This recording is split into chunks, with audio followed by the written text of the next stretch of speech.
Hey, it's the Midnight Raven, and I am still sick, but today it is the 23rd day of our 31 days of negativity challenge. Today it is day 23, and today we are looking at charity shops and how they are. So, I previously did a video in this series where we looked at charity shop prices, and you can go back and see that on day 2. But today I'm talking more about the charity shop itself. So, aside from the prices in a charity shop, have you ever been in a charity shop and found clothes that are either dirty, missing buttons, or have holes in them? I've been in numerous charity shops throughout my entire life, and I have even worked in charity shops for various charities through the years. And I have found recently that there's like two different kinds of charity shops. The top end of the scale is the charity shops that have a more boutique style. Everything is in like color coded, size order.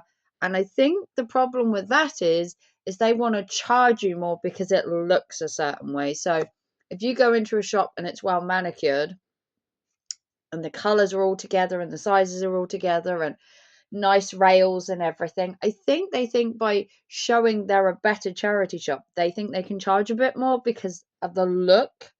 Now, the flip side of that is going to a charity shop where it's a bit more, I want to use the word jumble sale esque, where things aren't in like color coordinated. Things are a bit more scatterbrained and a bit more messy. And in some charity shops, they have like bargain boxes where you have to do a bit of digging, which is kind of what I prefer. I would love it if it was like between the two. Although the charity shop looked nice, they weren't charging you in excess for that kind of aesthetic. But I have been to some of what I call the lower market charity shops, and unfortunately, even in the expensive charity shops, I have actually found items that were stained, that had missing buttons, that had holes in them, and they were still trying to charge a prestige amount. And why were they trying to charge such an expensive amount? Because of the brand, not because it was in one piece, because of the brand. So I found that stuff that had like an M&S tag, a Next tag, things like that, that had maybe a stain or a missing button or something, or even a hole within the hem, we're still charging a high price because of the brand, which is where charity shops have now gravitated towards. It used to be that you would donate something and they would have a standing price for t-shirts. So every t-shirt that came in, as long as it was in good nick, would go for like £1.50, £2, and it would be that price entirely.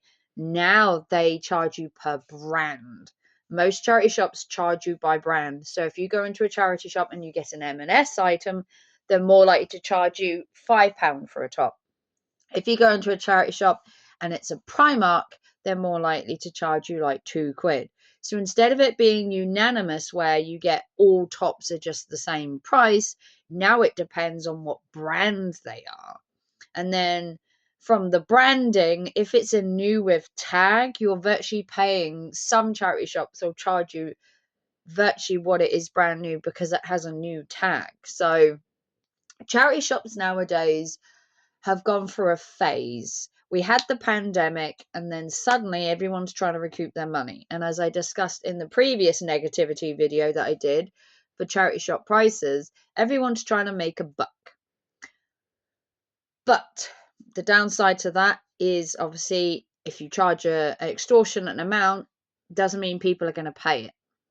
But if you're going into a charity shop to buy a top, to buy a dress, to buy whatever, you want it in good nick. I'm not prepared to pay £5 or £10 for an item if it's got a hole in it or if it's got a stain on it with the chance of it coming out. Because you could just go to Primark, buy exactly the same item, maybe in a different colour, but cheaper, or even at the same price, but it would be an item that was whole.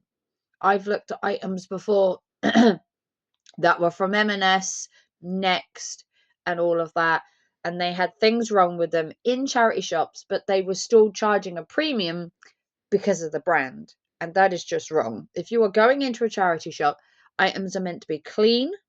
They're meant to be fully together, no missing buttons, no hems, fraying.